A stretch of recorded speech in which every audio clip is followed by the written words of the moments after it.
There is, of course, we're back. I'm sitting here with Harrison Ford, as if I had to explain that. There's talk that there's going, I don't know if this is true, I think it is true, another Indiana Jones movie. Is that right? I hope so. That's exciting. We're working on a script, and if it all comes together, we're going to start shooting in 2004. That'd be exciting, obviously. In the original, there's a scene that I saw the original not too long ago, and the scene still holds up, which is hard to do, especially in our culture, because, you know, jokes get old, they get stale. There's the scene where Indy is up against this amazing swordsman, and he does all these amazing tricks, and then you just shoot him, and it still is this great, unexpected scene.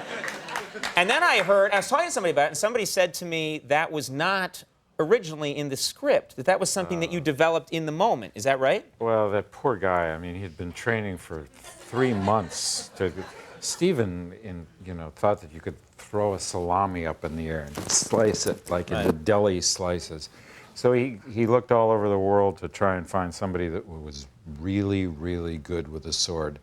And this guy was the best they could find, but he wasn't that good. So he spent 3 months training, seriously training for Because this. the two of you were supposed to have a whip and sword fight. For 3 days. We were shot for 3 days on this thing, and they told him, you know, what we're going to do is we're just going to shoot you. And he was really upset. The first time I shot him, the first time we did, it took him about 3 minutes to die. He figured as long as he was there, he was going to get something out of it. Right. And so, no, the poor guy, I feel sorry for him, even now. Why don't you fly your helicopter to him and visit him?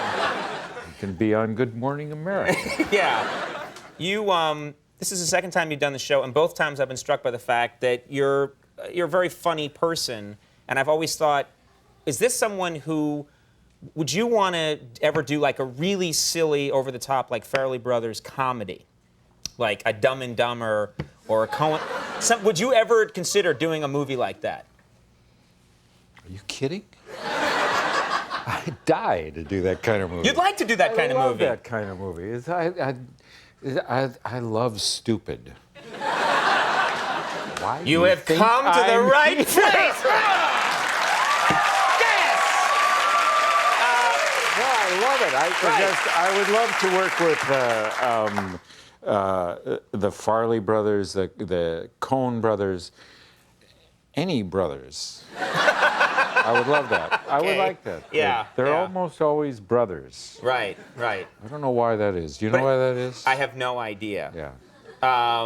But it just seems like one of those things where you have this stature and you have this persona which has served you so well that if you ever did something like that, it would just blow people's minds.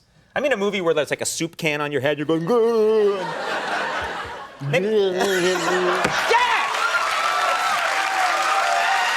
That's funny. That's funny. That is funny.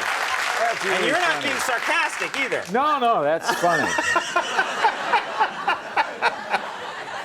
All right, let's talk about K-19 The Widowmaker.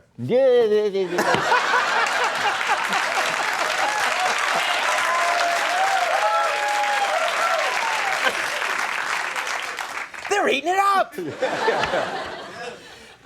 What kind of a name for a movie is that, K-19? It's a stupid name. It's stupid. And why do they have to be Russian? I don't know. What is that about? Right now, the movie company is like, get him off! Get him off! Get him off! Russian? What? No,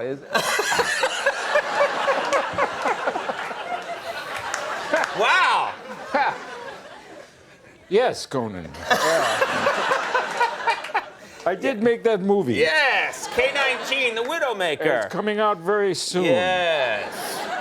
Let's talk about it. I wish that...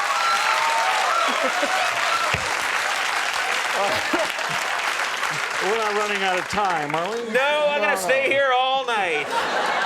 I got nowhere else to go. Well, I do. Oh, man. How do we get into the movie now? I've got an now seriously get into the movie, and I don't it's know not how a to problem. do it. I'll do it for you. You do it for me. Okay. We're going to show a clip now from the movie. Okay. Look, it's a movie about Russian submarine crew, a Russian submarine crew on one of Russia's first nuclear-powered, ballistic missile-armed submarines that was rushed into service with their nuclear propulsion unit, which is a nuclear reactor, was a relatively new technology at the time. And this is the story. There's no bad guys in it. The bad guys the enemy is radiation, and these guys behaved in an extraordinary manner, and some of them sacrificed their lives to go in and try and fix this reactor, knowing that they wouldn't survive, in order to save the rest of the crew. It's an extraordinary true story based on true events. And I play a Russian submarine, which is why I talk the way I do, because I'm Russian. It's Chiron at the bottom of the screen. Why do they have to be Russian? I don't have a lot of pull in the business. You're asking the wrong guy. No, it's a very exciting movie, yeah. and this is you do the rest. Do we need to know anything specific about this particular clip? I think we've just discovered the problem, and I'm talking to a young reactor officer, played by a wonderful actor. A lot of great young actors in this. This is Peter Skarsgård that I'm talking to. He's responsible for the reactor. All right, let's take a look at this clip from K-19 The Widowmaker. How bad is it? The leak is in the sealed area. There's no way to get to it. The temperature will keep rising till it reaches 1,000 degrees. And? And what? No one knows. It could start a chain reaction. There would be radiation leakage. The core would melt through the reactor and start a thermonuclear explosion.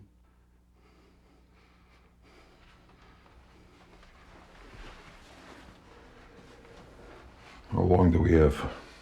3 or 4 hours. It could be less.